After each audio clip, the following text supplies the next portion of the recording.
Dan sertamu juga. Inilah Injil Yesus Kristus menurut Santo Markus. Dimuliakanlah Tuhan. Bab 12 ayat 28 sampai 34. Pada suatu hari, seorang ahli Taurat datang kepada Yesus dan bertanya, "Perintah manakah yang paling utama?" Yesus menjawab, "Perintah yang terutama ialah, dengarlah hai orang Israel, Tuhanlah Allah kita, Tuhan itu Esa. Kasihilah Tuhan Allahmu dengan segenap hatimu, dengan segenap jiwamu, dengan segenap akal budimu, dan dengan segenap kekuatanmu. Perintah yang kedua ialah, kasihilah sesama manusia seperti dirimu sendiri. Tidak ada perintah lain yang lebih utama daripada kedua perintah ini." Lalu kata ahli Taurat itu kepada Yesus, "Guru, tepat sekali apa yang kau katakan, bahwa Allah itu Esa, dan tidak ada yang lain kecuali Dia. Memang mengasihi Dia dengan segenap hati, dengan segenap pengertian, dan dengan segenap kekuatan, serta mengasihi sesama manusia seperti diri sendiri, jauh lebih utama daripada semua bakaran dan kurban lainnya." Yesus melihat bagaimana orang itu menjawab dengan bijaksana. Lalu ia berkata, "Engkau tidak jauh dari kerajaan Allah." Sesudah itu tidak seorang pun berani lagi menanyakan sesuatu kepada Yesus. Berbahagialah orang yang mendengarkan sabda Tuhan dan tekun melaksanakannya. Sabdamu adalah jalan, kebenaran dan hidup kami. Semoga oleh sabda Tuhan diteguhkanlah iman kita. Amin.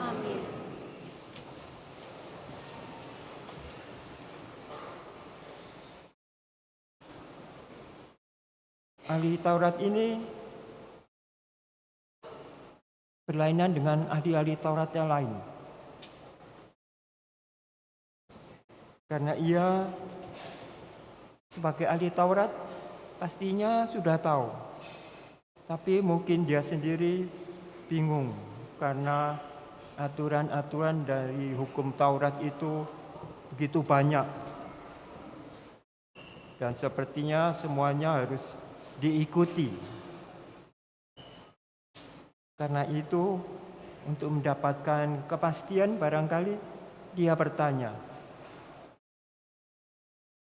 perintah manakah yang terutama? Lalu jawab Yesus pertama-tama, "Hai orang Israel."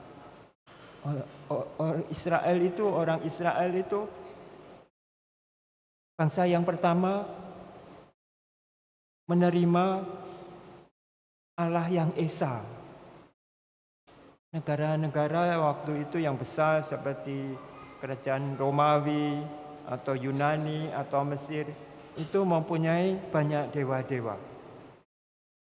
Tetapi Israel berkat Musa percaya akan Allah yang Esa, Allah yang tunggal, tiada Allah lain. Tuhan itu Esa. Tuhan Allahmu itu Esa. Sehingga demikian juga kalau mencintai Tuhan itu harus penuh Karena itu yang paling utama, terutama. Cintalah Tuhan Allahmu itu, hai Israel, karena Allah itu Esa. Kasihilah Tuhan Allahmu, kasihilah.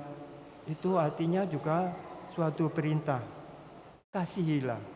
Kasihilah Tuhan Allahmu dengan segenap hatimu.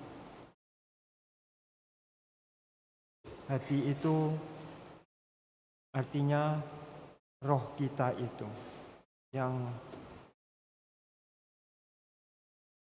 membuat kita itu hidup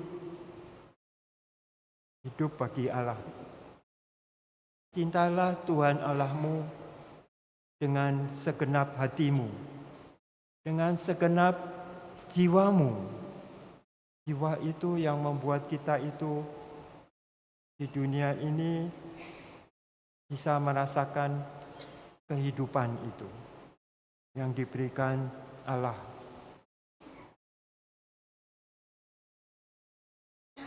Kasihilah Tuhan Allahmu dengan segenap budimu, dengan budi, akal budi, dengan pikiran kita, pemikiran kita, dan dengan segenap kekuatanmu. Kita tadi menyanyikan bahwa cinta kasih Tuhan yang diberikan kepada kita itu yang membuat kita kuat menghadapi dunia ini.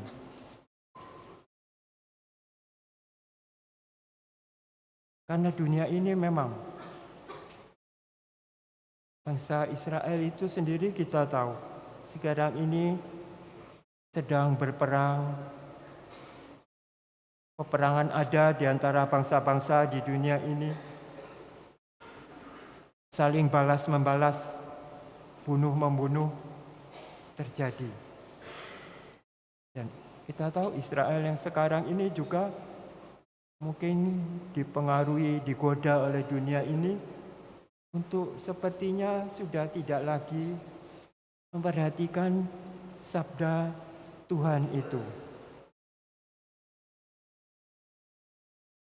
Hai Israel, ingatlah Tuhan Allahmu itu satu, Esa.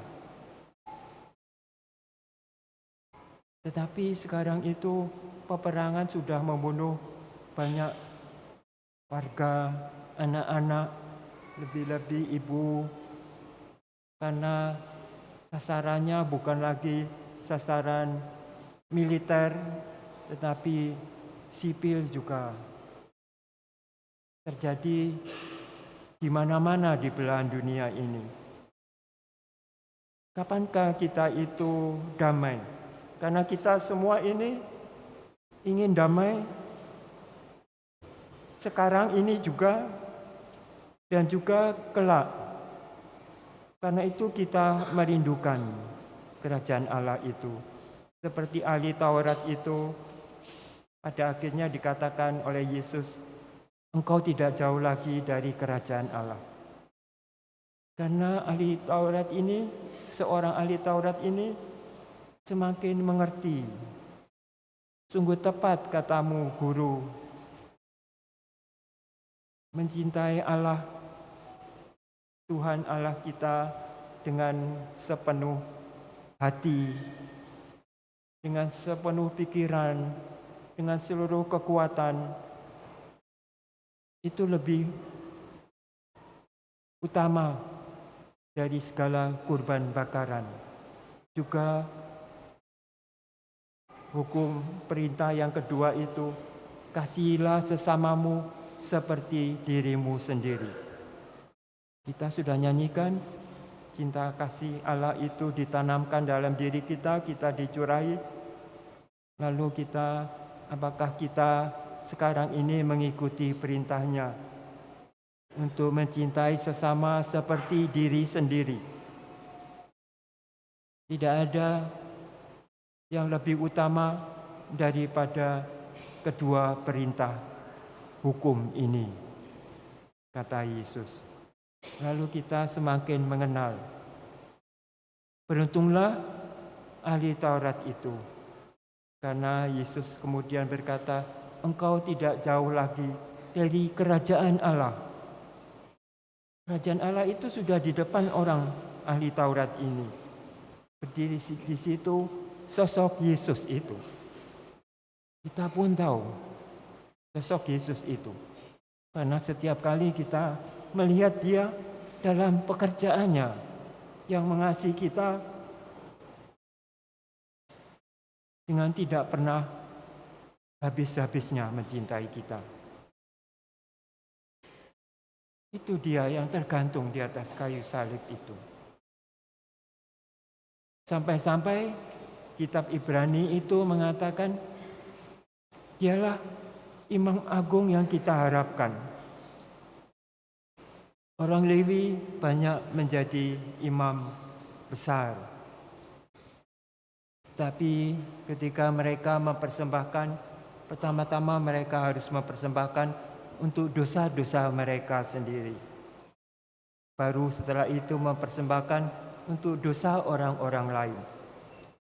Tetapi kepada kita, Allah itu mempersembahkan imam agung yang saleh, yang tanpa noda, dan yang tetap hidup selama-lamanya. Itulah yang kita perlukan sekarang ini. Karena kehadirannya di dunia ini untuk semua orang dari segala abad, masa yang lalu sampai masa akhir. Boleh dikatakan Alfa dan Omega itu, awal dan akhir. Tetapi boleh juga dikatakan tanpa awal dan tanpa akhir, selama-lamanya, abadi. Karena dia adalah Tuhan kita. Yesus Kristus itu datang ke dunia untuk kita sebagai tanda kasih Allah yang tidak pernah habis, sedalam-dalamnya, setinggi-tingginya. Allah itu mengasihi kita supaya kita tidak lagi mengkhawatirkan dosa-dosa kita. Dosa-dosa itu menjebak kita. Dunia ini mengiming-imingi kita. Tadi dalam nyanyian pembukaan itu, wajah yang tampan, harta yang seberapapun, persembahan yang apapun tidak akan mempunyai nilai di hadapan perintah Allah itu, kasihilah. Artinya kita berbuat, bukan hanya tinggal diam. Karena kasih Allah itu kasih yang berkembang terus-menerus. Semakin kita tahu perintahnya, semakin kita tahu apa yang dapat kita perbuat untuknya. Membalas cinta kasihnya, apakah mungkin kita yang lemah ini membalas cinta kasihnya? Tuhan tidak memerlukan kasih kita. Tetapi bila kita mengasihi Dia, itu akan menjadi kekuatan kita, kekuatan diri kita sendiri. Karena kasih Tuhan itu tiada batasnya. Apapun yang kamu minta untuk menjadi kuat, untuk bisa mengasihi sesamamu, karena itu hukum yang utama, kasihilah sesamamu seperti dirimu sendiri. Kalau kita mengasihi Tuhan, ingin menjawab kasih Tuhan itu, kasihilah sesamamu. Karena itu bentuk kasih yang diinginkan Tuhan. Tuhan itu sudah mengasihi sepenuh-penuhnya, total. Dan berabad-abad, siapapun, anakmu, atau orang tua kita yang sudah, kakek nenek kita yang sudah meninggal, itu semua menerima penebusan dosa berkat yang satu ini, Yesus Kristus, Putra Allah itu. Mari kita lalu bersyukur. Kita tanpa merasa bila kita mengasihi sesama kita, kita itu memperoleh kekuatan seperti yang kita nyanyikan itu. Tuhan itu gunung batuku. Tidak ada yang lebih kuat daripada itu. Kekuatan itu kita miliki. Karena itu kita bersyukur. Hari ini kita semakin mengenal kasih Allah itu. Cobalah lakukan perintah Tuhan itu kepada kita. Masing-masing seturut kemampuannya. Tetapi dengan seluruh kekuatan. Cintalah Tuhan Allahmu dengan seluruh hatimu, dengan segenap jiwamu, dengan segenap akal budimu, dan dengan segenap kekuatanmu. Kita akan memperolehnya bila kita melakukannya. Karena Ia menginginkan kita ini semua ketika berhadapan dengan Dia tak bercela, tanpa noda dosa. Karena dosa itu sudah dihapuskannya. Karena itu, bila kita mengikuti perintahnya, sungguh kekuatan yang luar biasa yang akan diberikan kepada setiap orang yang melakukan perintahnya. Mari kita bersyukur. Allah itu selalu mengasihi kita. Amin.